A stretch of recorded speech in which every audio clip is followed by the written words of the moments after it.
I'm going to turn it over to Jane right now, who is basically going to run this panel. And so thank you all, and now we'll start.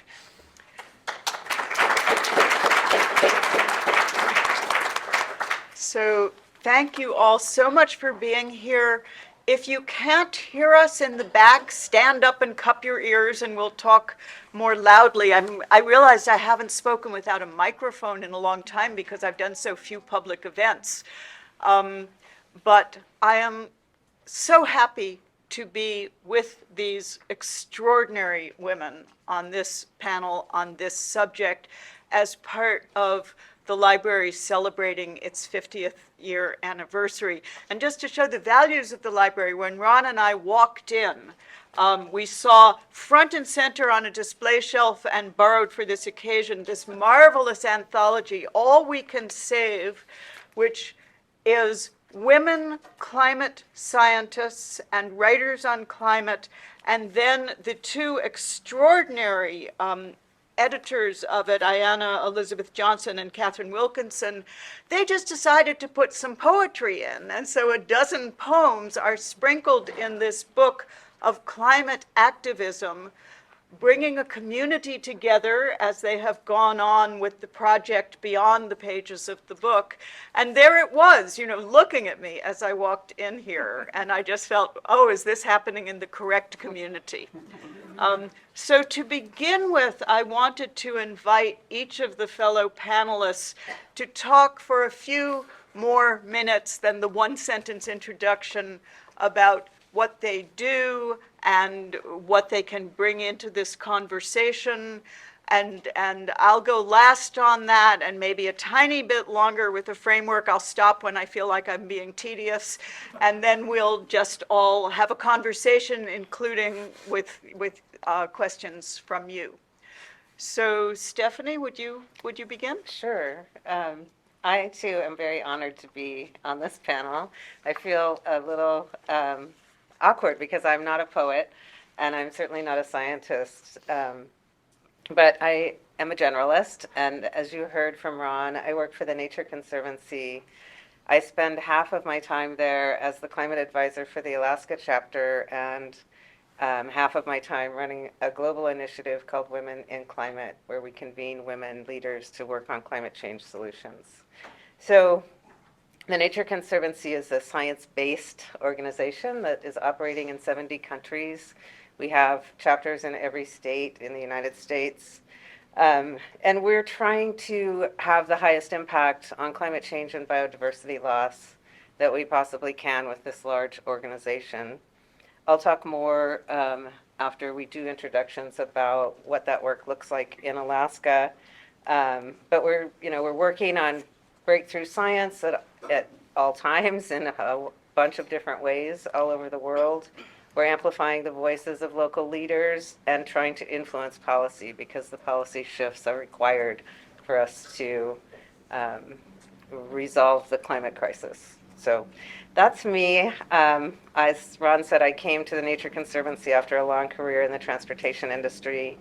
I think that's probably enough said. Oh, okay. You It's have me. to stop writing and I like to take notes. Thank you. I will start by saying my Inupiaq name is Anosuk after my grandmother, Ethel Davis Carmen. I am currently the executive director of Nome Eskimo Community, which is the tribal government of the indigenous people of Nome, Alaska. I was so thankful that Ron reached out to me and asked if I wanted to be here, because a lot of what I see happening right now is, I think for years, science has sort of dismissed indigenous voices and indigenous knowledge, and I like the shift that we're sort of trying to be more inclusive. And so if I can talk, some of my poetry, over the summer we were in Skagway and I got up to read poetry and I said that today was very interesting. We talked about indigenous knowledge, zombies, political, native politics, and I'll, read poetry that hits a little bit from each of those. So those are some of the things that I enjoy. Thank you. I'm Nancy Lord again, and I'm from Homer, and really honored to be here, and honored to see all of you come out and see lots of our former MFA students and familiar faces here. Yeah. So Marie was one of our former students, and I'm a great admirer of her poetry and her sort of way of being. And Stephanie, I know less, but her work with climate is the essential work of the day. So really admiring of that. And of course, Jane, whose work I've known for a long time and admire not just her poetry, but her work as a literary citizen. She really sets the mark for that. Yeah, I'm neither a poet or a scientist either. Oh, good. I am a writer of fiction and nonfiction, mostly related to Alaska in the north and the environment. And a lot of people assume that I have a science background because I have ended up writing a lot of sort of science-related material because that's sort of where it's at, what surrounds us. And Ron mentioned my book Beluga Days, which has to do with the belugas of Cook Inlet and marine mammal management, kind of more generally around that. Pretty sciencey. Hung out with a lot of science people in the course of doing that, as well as a lot of native people and Alaskan native hunters. And then I also wrote a book about climate change called Early Warming, and then I followed that with a novel related to climate change and ocean acidification called pH. But I used to teach here in the MFA program, and I now teach in the Johns Hopkins science writing program.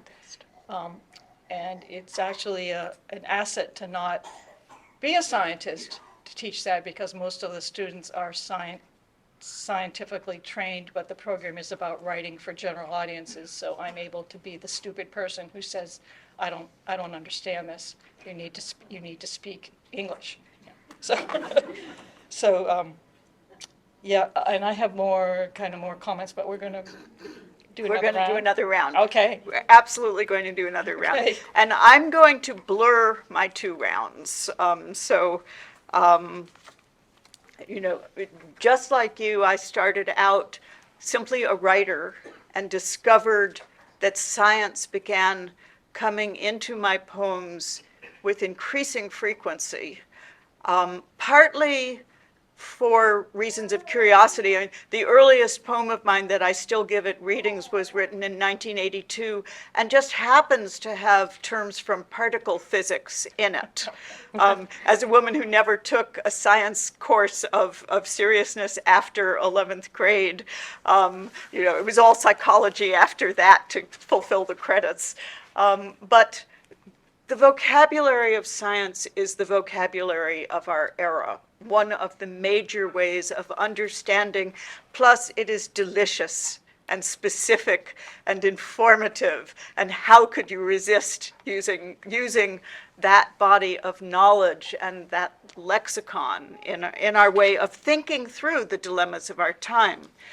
But as the issues of climate and what used to be called global warming and extinctions and toxins grew ever more visible, as a person who started out camping in the wilderness, drinking from streams, and along the line learned you could no longer do that without using a filter, I have participated in these changes over the course of my life. And what only a few years ago we thought was the future, we now know is absolutely the present. It is not a future crisis. We're in the midst of it. The social component, our compact with one another, our sense of kinship, not only with every other human being on this earth, but with every other living and perhaps non-living being on this earth, that interconnection is undeniable, pervasive, and something my poems became more and more engaged with, investigating, mourning, hoping that by simply naming the catastrophes around us, we might be moved to change the catastrophes around us. I became much more of an activist in the last 8 years. But the precipitating moment was when I wrote a poem that I then felt I had to live up to. And I'll read that poem tonight, so I'm not going to read it now. But I thought as the end of my introduction section of what I'm saying now, I would go ahead and give you one poem, which primarily came out of science discovery, but ends up speaking before it was finished of the grief of our current moment. So it was precipitated by an article in the New York Times during the first summer of COVID. There was this magnificent Science Times page article talking about the mosses that live in the Mojave Desert, which is not a climate ecosystem you would expect to find mosses in. So the epigraph from the Times is, "In the Mojave Desert, a translucent crystal offers bryophytes much needed respite from the heat of the sun." Mosses. For hypolithic mosses, it seems 4% of daylight is right. They live, the headline says, by sheltering under a parasol of translucent quartz. The crystal scatters the light's ultraviolet, dilutes its heat, traps the night's condensed moisture to moss-sized rain. I think of these mosses and consider, perhaps we too are mosses, evolving to the parch of our self-made Mojaves, unable to bear the full brightness, the full seeing, to recognize fully the Amazon burning, the Arctic burning, the monarch's smoke-colored missing migration. An experiment not meant to last. And yet, we found shelter within it. We pondered our lives and the lives of others, thirsted, slept. To the implausible green of existence, for better, for worse, we offered our 4% portion of praises. For better, for worse, our 4% portion of comprehension. You know, I do think, perfect, thank you. I love the snapping thing, because I don't write clappers, but snapping is lovely. You know, I do think that the humility, it took me a long time to find the end to that poem. I had all of it but the last 4 lines written, and it took me 6 months to find those 2 4% statements. And it wasn't a poem without them. And I will just say, as a sort of meta statement about that I feel very strongly that humility before our current crisis is one of the helpful stances, because we don't actually know for sure what's going to happen. And if I get too certain of what I'm afraid is going to happen, I will fall into the pit of despair. And remembering that in fact I don't know, I only have 4% comprehension, that leaves room for some hope. So I was going to lead in to say something else, but I think I'll just turn it back to the circle again, and we'll get to whatever we get to of all that we have all brought into this. Stephanie? All right. I think I'll talk a little bit about the work that I do, and why I guess this has been a huge opportunity for me to think about poetry and science, which I haven't spent a lot of time in my life thinking about the connections, but I do use them both in my work. So when I came to the Nature Conservancy, I had worked in the transportation industry for a long time, but I wanted a second career where I could have a positive impact and be of use. So I found myself at the Nature Conservancy pretty much by accident, in the same way that I've gotten all the jobs of my life. And the climate work, we didn't have capacity to do work that had been funded by our world office. And so I became a climate advisor. And I landed in that and was concerned about it because I didn't know anything about it. And I also was afraid of despair working on climate. But I find that working on climate change is much better than not working on climate change. It's much better than worrying about it. And in Alaska, what the work is focused on is trying to ensure that our federal delegation understands that they have a platform from which to act on federal policy. So we're operating on the theory that we need federal policy in order to really address climate change in a meaningful way in this country. And when cultures change, federal policy follows fast. And so we work to try to make conversations about climate change, information about climate change, Alaskan voices on climate change, all very commonplace in Alaska. And we host public events, and we do polling, and we provide a lot of information to the federal delegation to let them know what Alaskans are experiencing, and also to remind everyone, including the delegation, of all the amazing solutions that are being generated here. We have huge opportunities in Alaska to create solutions that can be used globally, and we are doing that, and we don't talk about it enough, I think.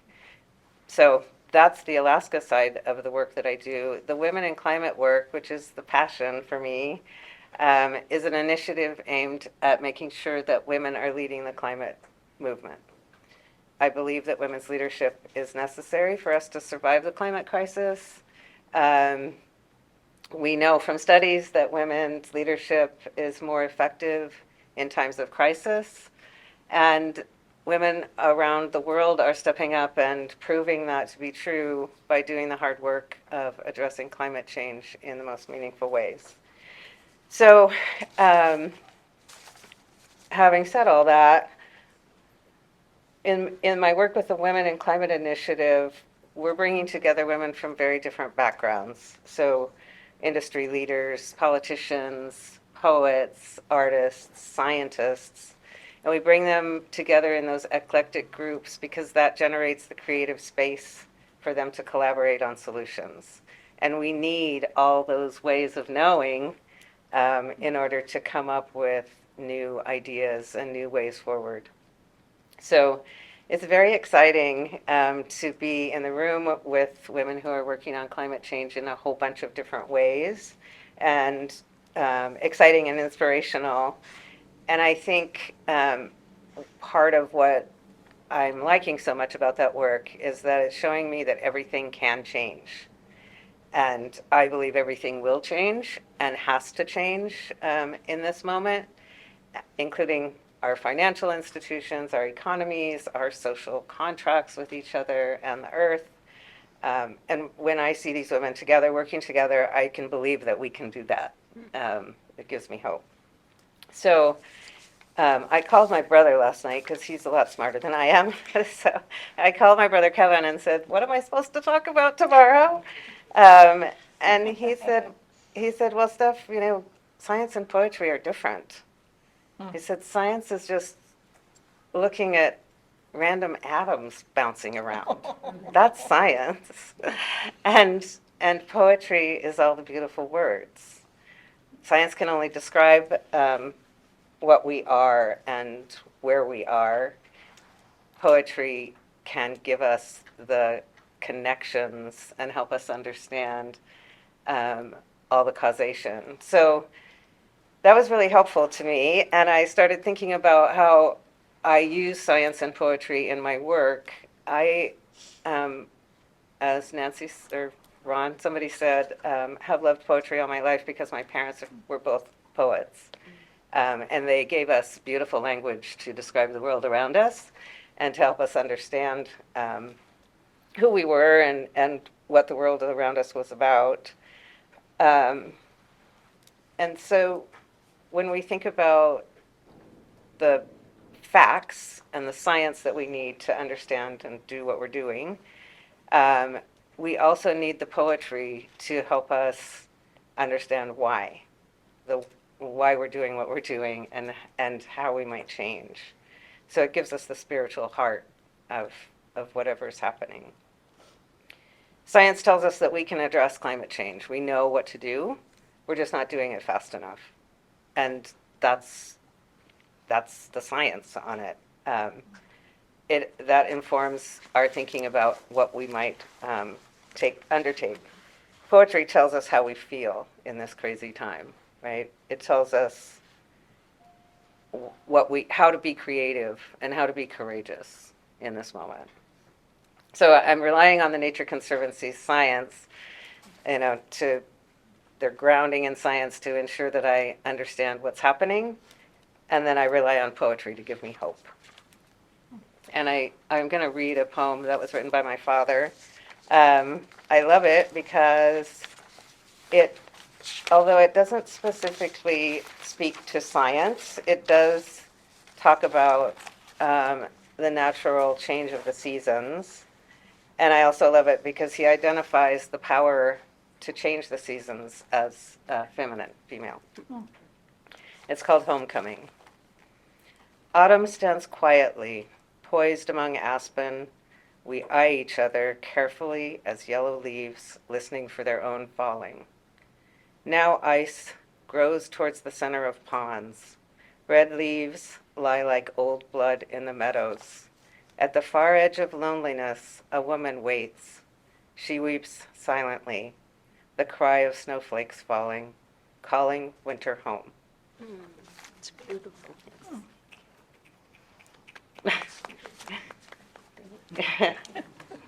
Okay. Like, oh no, you're gonna make me go after that beautiful poem. Okay. I think I wanted to talk a little bit about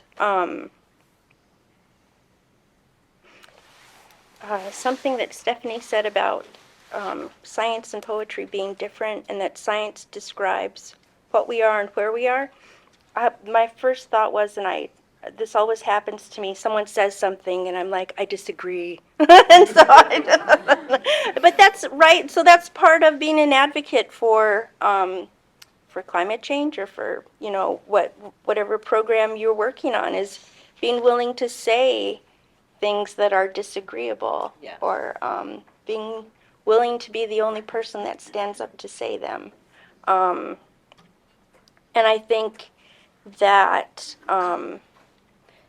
as science, as our community, and by community I mean, we as people, becomes more acceptable of indigenous ways of knowing or other ways of knowing, I see that changing. And when young people come up and they don't have the stigma of having to be quiet, I think that offers a lot to the community. I'm really proud of young people that are out there advocating for what is important to them.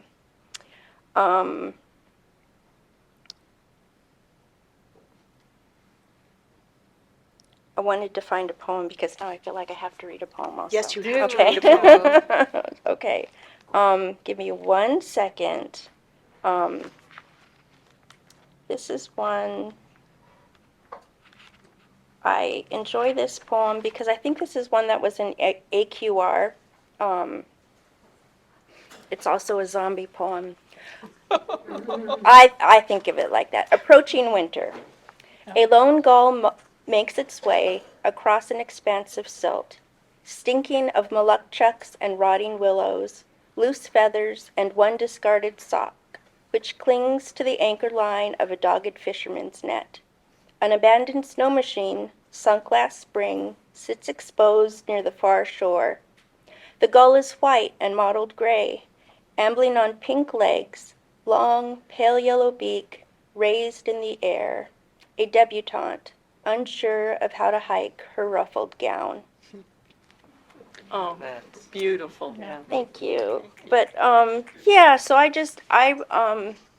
think a lot of my poetry is sort of, because it's, okay, this is how I think, because it's based in factual things, like, Yeah. to me, they're factual because they're my history, they're my family's history. And because they are sort of a different view, I think it's harder to write them, or no, it's not harder to write them, it's harder to share them. But I think that understanding makes it more of a drive to share them. Yeah, so I just think hopefully what will happen with climate change and the things that need to happen is that as a community we become more inclusive, and we find the strengths that people have that are different than ours. Yes. Yeah. I'm gonna turn to Nancy. Well said. Thank you. Excuse me for having my stuff all written out, but that's Me how too. That's how I have to do it. But I want to start with, in 4 years ago, 2019, I was at the AWP conference in Portland, that's the Associated Writing Programs. Jane was there. But I discovered by accident a room, and it was the Poets for Science exhibit. There's a room filled with banners of science poetry curated by Jane, and then stations where participants could sit and use some of these apps to write their own poems. So anyway, I ended up spending quite a bit of inspired time there, and I bought the T-shirt. And I was going to bring it along with me today, but it was in the laundry, so it's not here. But on the back, it's got a quote from Jane. It says, "Poetry and science are allies, not opposites." So, of course, I already knew some of Jane's work and her role at the Science March in Washington 2 years before that.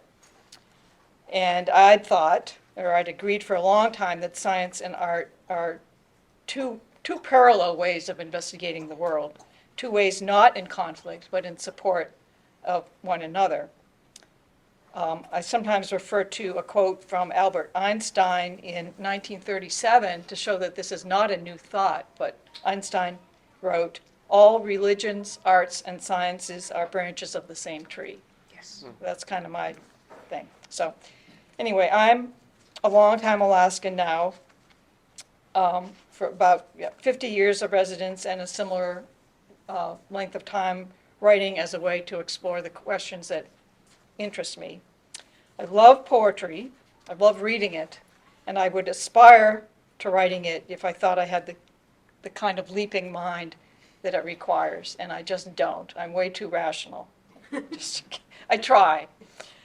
So I do the best I can with prose. But writing for me is basically an excuse for learning. I just like assimilating information from science with history, with current events, and with my direct experience. And I think that's kind of what I do. And if I had a mantra, it would be all things connect. Yes. So my take on our theme of ways of knowing is that the more lenses we have through which to look at the world, the better. We've lived for quite a while now in a compartmentalized society, especially in academia. It's always bothered me. That narrowness seems to be a problem. I was thinking about history. One of my favorite history subjects that I've learned a lot about is the Harriman expedition of 1899. I wrote a book called Green Alaska related to that. But I think about the people who were part of that expedition, and of course it was all men except for Harriman's immediate family. But William Dahl, for example, on that expedition, he'd already written the book about Alaska. It was called Alaska and Its Resources. But Dahl was a surveyor, an explorer, a geographer, a naturalist, a major expert, one of the most major experts in mollusks. And he also made significant contributions to zoology, ornithology, anthropology, oceanography, and paleontology. George Bird Grinnell was also on that expedition, another polymath. He was a naturalist, explorer, anthropologist, historian, zoologist, conservationist, and student of Native American life. And on the Harriman expedition, while most of the others were focused on the scenery and on exploitable resources, he documented Alaska's native cultures for the group, wrote it up as a book, and as well as the abuse of fisheries and cannery workers. So you can say that in their time that there was not as much to know, and that's true. There was a limit to what was known about the known world, but it remains that these two, who were also accomplished writers, had a very broad view of the world. And as we know, this narrowness of knowing has taken over our modern lives. The political polarization means that people are learning only from their selected media sources and the voices of others they agree with in the echo chambers of their choices. And we're currently seeing the dangers of those limitations. So all this is my way of saying that I'm a champion, we're here at a university, I'm a champion of the liberal arts education and lifelong learning. The generalists among us are well equipped to bring multiple ways of knowing to problem solving the ever-changing challenges of our modern world. Jane has written that questioning and imagining are how we move forward. That's exactly what a liberal education encourages, and that's what both science and the arts do. We should all be questioning what we think we know and be able to hypothesize different answers and ways forward. To steal some words from Jane, what we might do is, quote, loosen the grip on what we know and find something new, something we didn't know. So here in Alaska, aside from the Western ways of knowing that permeate our culture, we have the advantage of learning from the indigenous people who have generations of experience in this place. I'm happy that scientists are increasingly including indigenous and local knowledge in their studies to the benefit of more complete and holistic understandings. Others of us can be students of traditional knowledge. A long time ago, I heard Barry Lopez speak, and he said something that stuck with me ever since. He said, "You don't have to be a people to learn from them." While cultural appropriation is to be avoided, we shouldn't let an oversensitivity to it keep us from learning from others. Here in Alaska especially, it would be foolish, even deadly, to ignore generations of wisdom that's directly related to this environment and the success of those who've lived well and responsibly in it. So one more thought. Probably most of you are familiar with the work of Robin Wall Kimmerer, author of Gathering Moss and Braiding Sweetgrass. She writes in the beginning of Braiding Sweetgrass about her dilemma of becoming a botanist. When she went to school, she was dismayed at the scientific way of learning botany. It was all names and no heart, and she nearly dropped out. She loved plants, she loved spending time with plants, and she loved learning from them directly. How lucky we are that she not only stuck with her science schooling, but that she brought her indigenous ways of knowing and her very fine writing into an expansive view of understanding and loving the world, something she shared with us all. When you read, quote from her, "In some native languages, the term for plants translates to those who take care of us. How can you not see plants in a different light and then treat them accordingly?" So just in my lifetime, and we'll talk more about this, I've witnessed tremendous changes here in Alaska and around the world. We humans are destroying the very systems that keep us alive. We're causing the extinction of other species at an apocalyptic rate. So any thinking person must respond to this crisis in whichever way she or he can. Those of us who write well and convincingly are charged with doing that. Those who create art in other forms do that. Scientists do their good work and increasingly have learned to speak about it in terms that the rest of us can understand. politicians, at least the honorable ones, rely on science to make policy decisions, and so on. We all have this ability to question what is and to imagine what might be. So, turn it over to Jane, Thank you. and I'm happy to have stolen from you a little bit. Oh, well, I'm grateful to be found of use, in such good company too, as Barry and Robin. So I had realized when you mentioned it that I had sort of forgotten to mention in when I was thinking about what I would say today, I'd forgotten that I really should mention the Poets for Science project because it is my most overt act of engaged activism in a way with, a sort of frame around it. It began, I was appalled by, in 2017, on the 5th day of the administration, the White House took down from the website every mention of climate change and, told all the federally employed scientists that they couldn't talk about their research. By the end of the day, I'd written a poem. I gave it to 3 research science friends. They started sending them to other friends. I started getting thank you notes from all over the country. And then the March for Science was announced. And you know how the website has the volunteer thing by which it means, would you like to pick up the garbage after the march, pick up litter, or stand at the gate and screen people as they come into the pre-rally? And I sent a little note saying, I have 7 ideas for ways that you might be able to include poetry in the march, should you be interested? And they took 6 of them.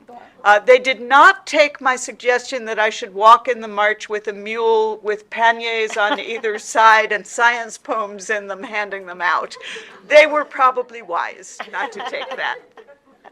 But then they jumped on it, and by the time the pre-march rally happened, with the help of, who quickly stepped in to help me because I needed help, the Wick Poetry Center at Kent State, there was an enormous, well, by my standards, there was a good-sized tent plastered with human-sized banners of science poems from speaking to many different disciplines and by many different people. And inside the tent I found Washington, D.C. Resident poets with interest in science. We offered 4 writing workshops for people of every age. They had their interactive digital invitation and iPads that people could use if they didn't want to use their phone. Well, I thought this was a one-day project. And by the next night, the banners had been requested for an event happening in Brooklyn.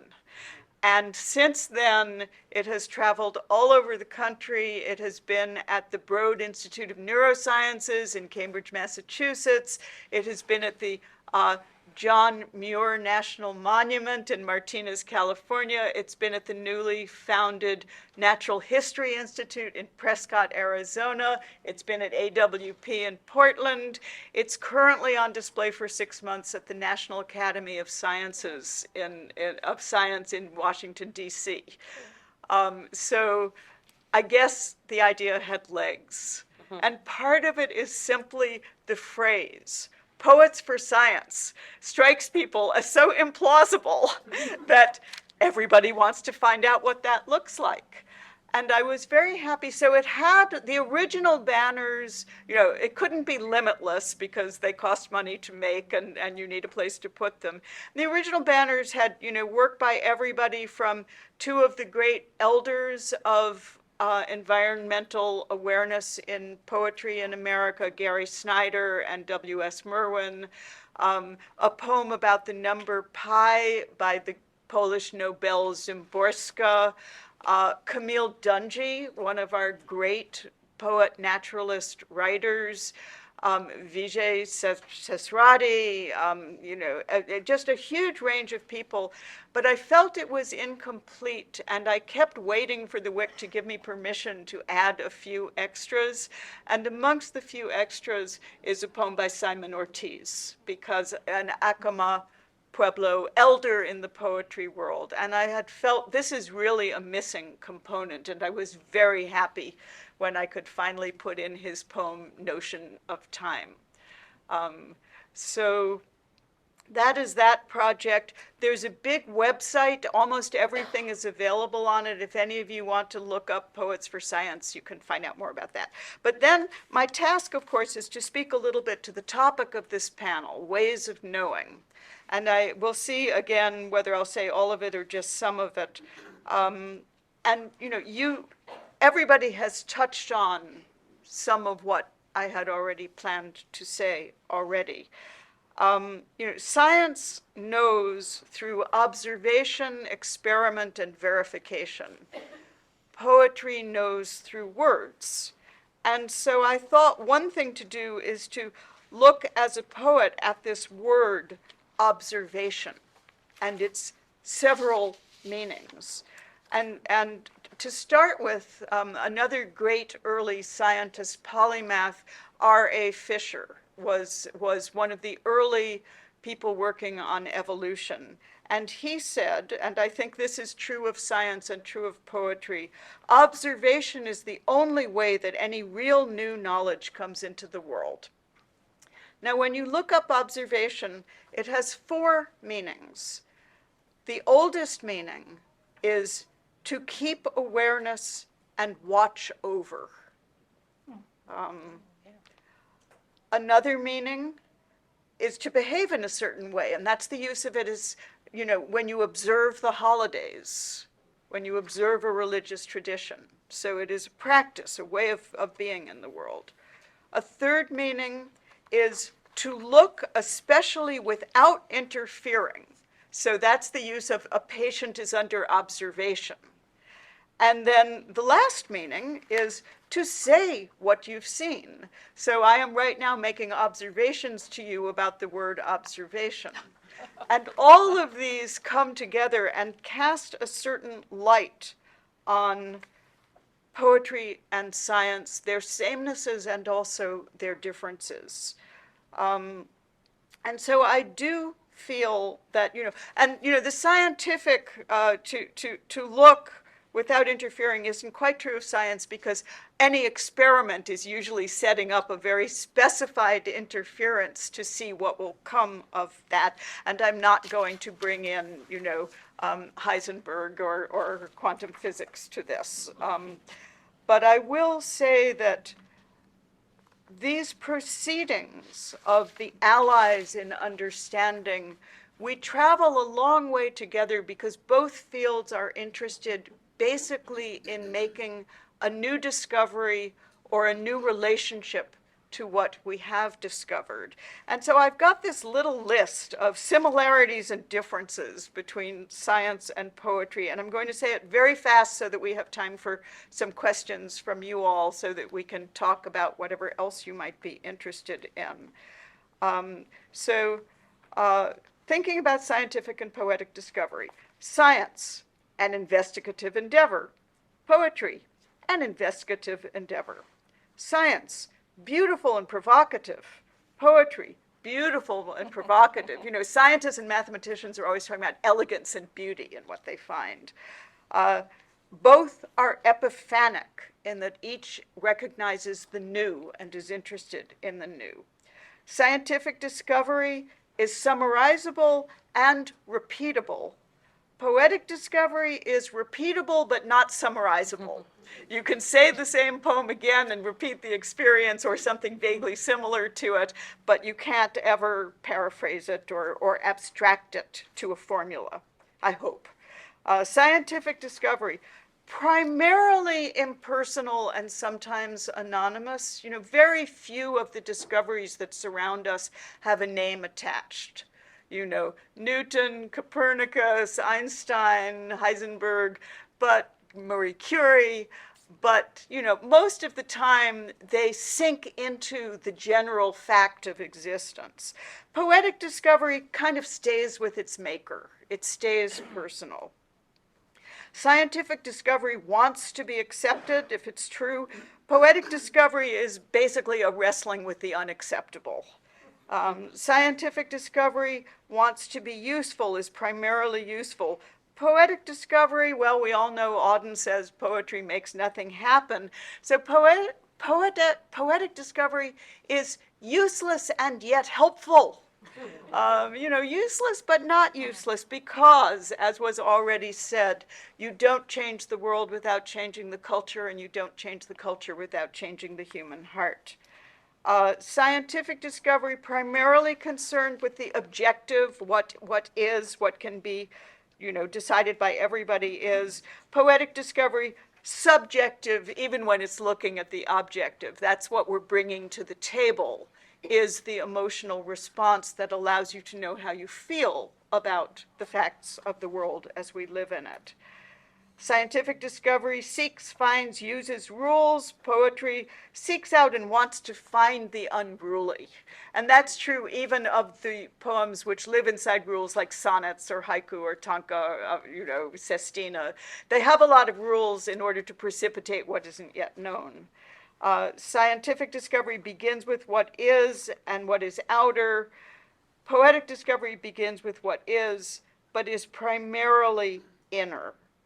And so, that's a little list. Scientific, I'm skipping one because it's too long and I don't know what it says without reading it. In science, the new is made in fidelity to what is. Poetry tries to create a new is. And then they both share new understandings. Science's understanding is about the world. Poetry's understanding is about us as part of the world, as beings in the world who also, because of our evolved brains and our 10 fingers, are animals who have profoundly affected the world by our being part of it. And so our ability to change it and our failures to change it in ways that accord with the larger reality, which will, in the end, have its way with the future. That is the last, sort of similarity and difference, that our 4% comprehension perhaps needs to become 5%, 6%, 16%, if we are going to take this animal amongst other animals, to respect the intelligence of the trees brought forward in the last 15 years or so. There is so much to learn if we stand humbly before all of existence. And what we learn, one of the great hopeful forms of change is the science that comes out of biomimicry. And to find a glue that isn't toxic, but comes from how mussels manage to hang on to rocks, we need to find a way to hang on to this rock without destroying it.